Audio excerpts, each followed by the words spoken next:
ചാലിയാർ പുഴയിൽ മരിച്ച നിലയിൽ കണ്ടെത്തിയ 17-കാരിയുടെ വസ്ത്രം കണ്ടെത്തി. മുങ്ങൽ വിദഗ്ധർ നടത്തിയ തെരച്ചിലാണ് വസ്ത്രം കിട്ടിയത്.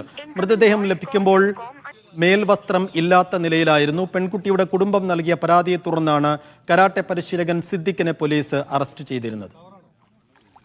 സാജിദ് അജ്മൽ വിവരങ്ങൾ നൽകും. സാജിദ്, ഇതിലിപ്പോഴും വലിയ ദുരൂഹത നിലനിൽക്കുന്നുണ്ട് എന്നാണ് പോലീസ് പറയുന്നത്. ഈ വസ്ത്രം എവിടെ വെച്ചാണ് ഇപ്പോൾ പോലീസിന് കിട്ടിയിട്ടുള്ളത്?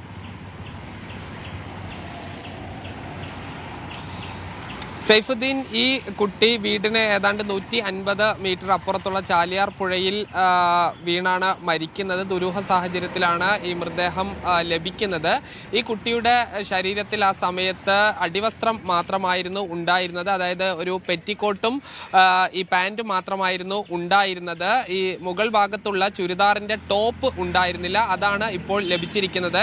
ഈ കുട്ടി മരിച്ചതിന് ഏതാനും മീറ്ററുകൾക്ക് അപ്പുറത്ത് നിന്ന് 3 മീറ്റർ ആഴത്തിൽ ആയിരുന്നു ഈ വസ്ത്രം ഉണ്ടായിരുന്നത്. മുങ്ങൽ വിദഗ്ധർ എത്തിയാണ് ഈ വസ്ത്രം പുറത്തെടുത്തത്. ഈ കുട്ടി ആത്മഹത്യ ചെയ്തതാണ് എന്നുള്ളതാണ് പൊതുവെ കരുതപ്പെടുന്നത്. അങ്ങനെ ആത്മഹത്യ ചെയ്തതാണെങ്കിൽ എങ്ങനെയാണ് ഈ മേൽവസ്ത്രം അഴിച്ചു വെച്ചുകൊണ്ട് കുട്ടി പുഴയിലേക്ക് ചാടിയത് എന്ന ഒരു ചോദ്യമാണ് പ്രധാനമായും ഉള്ളത്.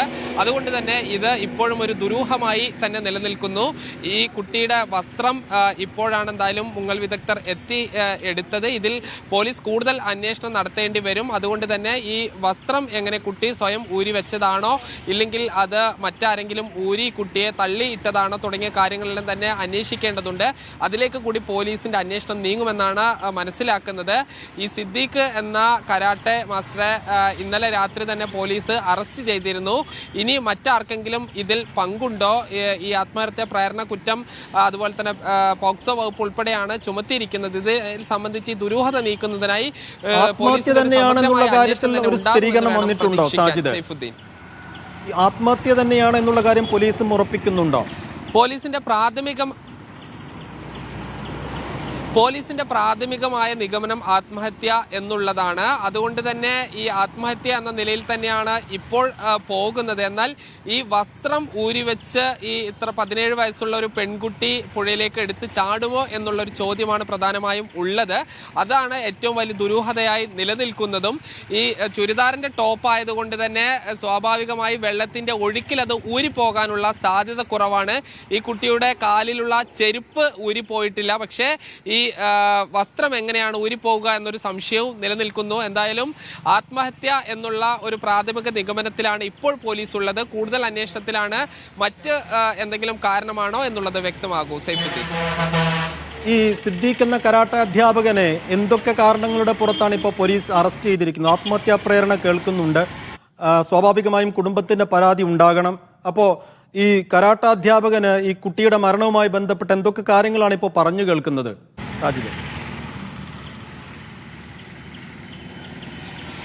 സൈഫുദ്ദീൻ, ഈ കുടുംബം പ്രത്യേകിച്ച് ഈ പെൺകുട്ടിയുടെ സഹോദരി ഉൾപ്പെടെ ആരോപിക്കുന്നത് ഈ കുട്ടിയെ ശാരീരികമായി ഈ കരാട്ടെ മാസ്റ്ററായ സിദ്ദീഖ് പലതവണ ദുരുപയോഗം ചെയ്തിരുന്നു എന്നുള്ളതാണ്.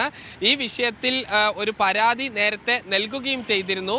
ഇതിൽ നിയമപരമായി മുന്നോട്ട് പോകാൻ തീരുമാനിച്ചതുമായി ബന്ധപ്പെട്ട് വീട്ടിൽ ഒരു യോഗം ചേരുന്നത് ഉൾപ്പെടെയുള്ള കാര്യങ്ങളിലേക്ക് നീങ്ങുകയും ചെയ്തിരുന്നു. ഈ പശ്ചാത്തലത്തിലാണ് ആത്മഹത്യാ പ്രേരണ കുറ്റവും അതുപോലെ തന്നെ ഈ പോക്സോ വകുപ്പ് പ്രകാരമുള്ള 17 വയസ്സുള്ള പെൺകുട്ടിയാണ്. അതുകൊണ്ട് തന്നെ പോക്സോ വകുപ്പും ചേർത്താണ് ഇപ്പോൾ അറസ്റ്റ് ചെയ്തിട്ടുള്ളത്. ഇനി ഈ കൂടുതൽ കുട്ടികൾക്ക് ഇത് സംബന്ധിച്ച് പരാതി ഉണ്ട് എന്നുള്ളതാണ് മനസ്സിലാക്കുന്നത്. നേരത്തെ തന്നെ ഈ ഒരു വിചാരണ നടപടികൾ നടക്കുകയും ചെയ്തിരുന്നു. എന്നാൽ ഈ ഒരു കുട്ടി മൊഴി മാറ്റിയത് കൊണ്ട് ഇദ്ദേഹം കുറ്റവിമുക്തനായിട്ടുണ്ട്. ഇത് കൂടാതെ മറ്റ് ചില പോക്സോ കേസുകൾ കൂടി ഇയാൾക്കെതിരെ നേരത്തെ ചുമത്തിയിരുന്നു. അതുകൊണ്ട് തന്നെ ഈ ഒരുപക്ഷെ കൂടുതൽ വിദ്യാർത്ഥികൾ പരാതിയുമായി വരാനുള്ളൊരു സാധ്യതയുമുണ്ട്. ശരി സാജിദ്.